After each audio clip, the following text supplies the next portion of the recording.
Let us never tolerate outrageous conspiracy theories concerning the attacks of September the 11th. Malicious lies that attempt to shift the blame away from the terrorists themselves, away from the guilty. He is the guilty. To se dogodilo 11. godine. To je, kažu, događaj koji je zauvijek promijenio svijet. Zaista je. Više nije isto. Ništa, jer crno je postalo bijelo. Kažu da je Osama bin Laden, čovjek iz pećine, uz pomoć 19 ljudi sa skalpelima, za hobi skalpelima, preuzelo avione, upalo, zaobišlo čitav američku zračnu obranu, čitavo osiguranje, čitavu obavještajni sustav i uspjelo srušiti, pogoditi 3 od svoje 4 mete, letiti nekoliko sati zrakom iznad najčuvanijeg zračnog prostora na zemlji. Kažu da se tvoranje sruši zbog vatre, to su jedine tri zgrade, to su 2 zgrade, 2 tornja i zgrada 7 su pali zbog, to je službeno objašnjenje zbog vatre. To su jedine 3 zgrade od armiranog betona koji su pali zbog vatre. Povijest. Malo ću proći ovako, forenzike sad. Kao što vidite, ove grede su direktno odrezane. Ovdje se isto vidi rezano, to je samo eksplozija tako vidi. Što se dogodilo s tim? Odmah nakon toj nesreće, sve su, čitav taj čelik, što bi trebao biti, zgrada je pala. Mislim, zgrada je pogodio avion, te zgrade su bile dizajnirane da izdrže udar aviona, bile su testirane i dizajnirane da izdrže te temperature. Ako ideš izračunavati temperaturu koju zgrada na nekih 250 stupnja, to nije ni blizu dovoljno da slušaju zgrade. Neke su zgrade gorele po 3 dana, a im nije ništa bilo. Beton je, ne znam, ako ste ikad rušili neku armiranu strukturu, čekićima, maljevima, to je neumoljivo, to se neće srušiti. Mislim, ja živim u neboderu i meni i zabrinjavao, nikad još nije palo. A gore ne. Ono što su napravili sa tim dokazima, je da su ih odmah sve skupili, izrezali, stavili na brodove i odvezli u Aziju i sve istopili dokaze. Ono što se trebalo dogoditi je da svi forenzičari, građevinci, inženjeri, arhitekti skaču gore dole po toj zgradi 10 godina i istražuju zašto to palo. Jer to nije smjelo pasti. Kao što vidite, ove ravno odrezane stvari posjećaju ovaj primjer kako se ruše zgrade. Stavi se eksploziv, shape change u tom obliku, tako da odreže i onda kako sklizne, tako zgrada, čitav princip rušenja zgrade je da prvo uništiš podrum, znači napraviš stopu i onda se rušiš tako da ne ošteti nikakve zgrade okolo, nego se sruši samo svoju stopu. Ko da ju zipaš, ko da ju pretvoriš u prah i sa tim eksplozijima rušiš taman ispod nje, tako da ona pada brzinom slobodnog pada u svoju stopu i jednostavno komprimiraš maksimalno. Pretvoriš čelik i željezo u potpuni prah. Ono što može vezati takvu zgradu je termit. I termit je čak nađen 2005. Ja mislim 2009. je potvrđeno 100% da su našli u prašenju 11. tornjeva World Trade centra da su našli nanotermit koji se koristi za to. Znači on nije eksplozivan termit da se čuje eksplozije, nego više onako tiho ruši. Kao što vidite, ovo je primjer kako termit reže, ovdje se vidi taj primjer. Ovdje vidite termit, jer zgrada ne topi čelik, ovo je staljeni čelik koji teče vam, termit to radi. I čak tjednima poslije su nalazili jezera tekućeg željeza. To vrat ne radi. S druge strane, ovo je ta zgrada 7. Vi vidite koliko je to zgrada. Ima 47 katova i debelo je skoro koliko je i visoko. Ta zgrada uopće nije ništa bilo, nikakav avion, ništa nije. Ona je pala slobodnim padom i nestala. Ono što je ona sadržavala je bunker sigurnosni, znači najsigurnije mjesto u gradu. Ako bi igdje gradonačelnik trebao biti unutra, oni nisu, svi se evakuirali. Ona je sadržavala spise o svim, više vladinih organizacija sadržavala i spise o svim financijskim malverzacijama.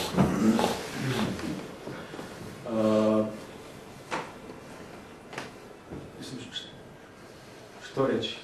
Zamislite da zgrada stoji gdje ne pada. Pogodio je neka krkotina i bila je neka mala vatrica. I to jednom imate umjesto ovoga ovo. I nijedna zgrada okolo nije oštećena, pala su ravno u svoj stop.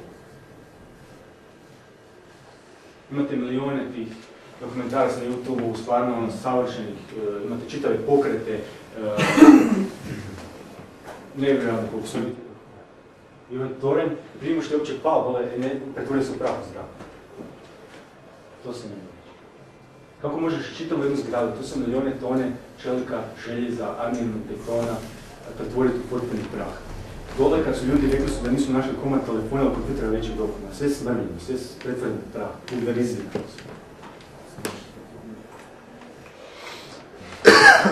Da.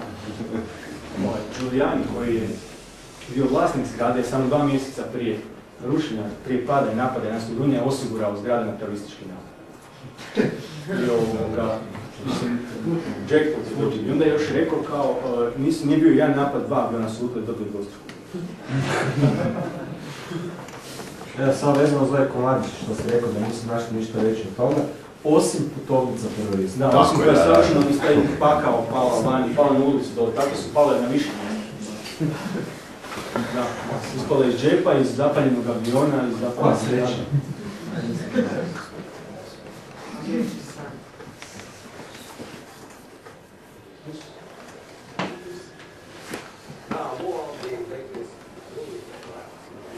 Da, ovo je zlatno, Ovdje prijavljaju 20 minuta prije nego što je pala zgrada 7, da je pala zgrada 7. I vidite novinarku koja govori kako je pala za mjesto izgleda. Nisam titlove slušao. And indeed it has. Apparently that's only a few hundred yards away from where the... Evo, on piše da je pala. Gledajte se druga. Now, more on the latest building collapse in New York. You might have heard a few moments ago, I was talking about the Salomon Brothers building collapsing. And indeed it has. Apparently that's only a few hundred yards away from where the World Trade Center towers were. And it seems that this was not a result of a new attack. It was because the building had been weakened during this morning's attacks. We'll probably find out more now about that from our correspondent, Jane Stanley. Jane, what more can you tell us about the Salomon Brothers building and its collapse? Well, only really what you already know. Details are very, very sketchy. There's almost a sense downtown in New York, behind me, down by the World Trade Centers, of just an area completely closed off as the rescue workers try to do their job. But this isn't the first building that has suffered as a result. We know that part of the Marriott Hotel next to the World Trade Center also collapsed as a result of this huge ash, and we know that behind that was an empty piece of what was a very familiar New York skyline, a symbol of the financial prosperity of this city, but completely disappeared now. New York is still unable to take on board what has happened to them today. Presumably there were very few people... Sve te stvari koje možete saznati, jednostavno, oni su uvjerili sve da je crno-bijelo i kad kažu skočite, skupite koliko misle.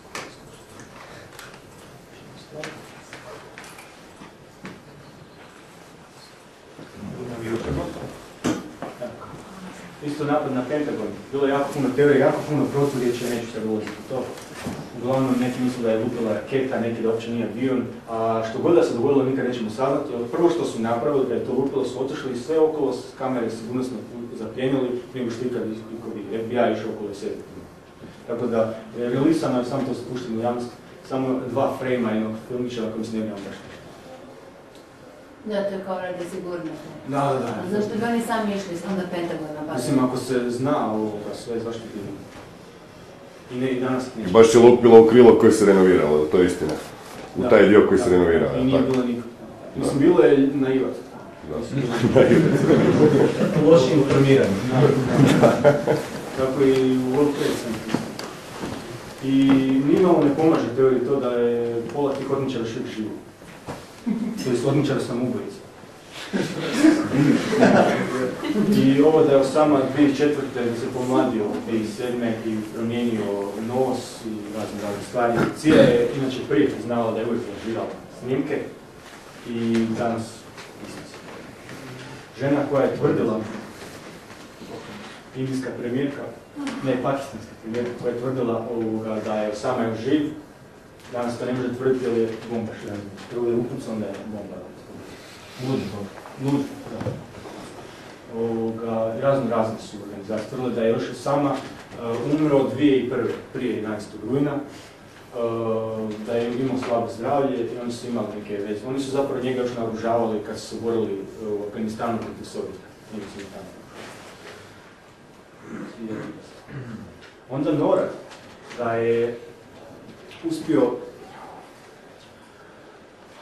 Norad je imao vojne vježbe taj dan koje su se upravo odvijale, imali su isti scenarij, da su oteti avioni i da idu lupiti u zgrade. Baš taj dan. I zbog toga nisu stigli reagirati, jer su mislili da je bilo. Inače bi ih slušali. I onda su kasnije političari tvrdili da to nikako nije zamisliv scenarij, da niko nikad nije mogu zamisliti se dogodilo, a taj dan su imali tu baš isto to. I ne samo to, nego su bili filmovi još za 10 neke, di ultima je bio daljeću se, svašta. I ne samo to, nego su Northwoods dosijevu, isto je stari plan još od njeme Kennedyja, gdje su imali planove oteti avione iz letnika u zgradu. Nije baš učilo. We're going to take a closer look tonight at another example of where, despite the conventional wisdom, there were people in the United States who actually were preparing to defend against the kind of attacks which occurred here on 9/11. The North American Aerospace Defense Command, NORAD for short, has been defending the skies over the U.S. and Canada for almost 50 years, 46 to be precise. USA Today reports that in the 2 years before the attacks on September the 11th, NORAD conducted exercises using hijacked airliners as weapons. And one target was the World Trade Center. We knew he hated us. But there was nobody in our government, at least, and I don't think the prior government could envision flying airplanes into buildings on such a massive scale. I don't think anybody would have predicted that these people would take an airplane and slam it into the World Trade Center, take another one and slam it into the Pentagon. But that turns out not to be true. U.S. military planners did envision and practice those very scenarios. As reported by USA Today, the North American Aerospace Defense Command, NORAD, conducted exercises with fighter jets, simulating hijacked planes flown into the World Trade Center in the 2 years before the attack. Ne samo to, nego su bili napadi na World Trade Center, zašto ne bi oni to mogli zamisliti da će se tako nešto desiti? Šta? Da, već su bili, zgrada je napravljena taj više. Čak i čuda avioni. Da, i Empire State Buildingu, na primjer, isto tako. To je bila najsjeća, Da, bio sam na cestne koji su isto lupali. I što je isto zanimljivo da su ironično 2 mjeseca isto prije, ili 5-6 mjeseci prije, uklonili sve pištolje iz kokpita iz svih aviona. Znači nisi se mogao braniti ako niko dovoljno. Sad su to ponovno uvjeli, očito.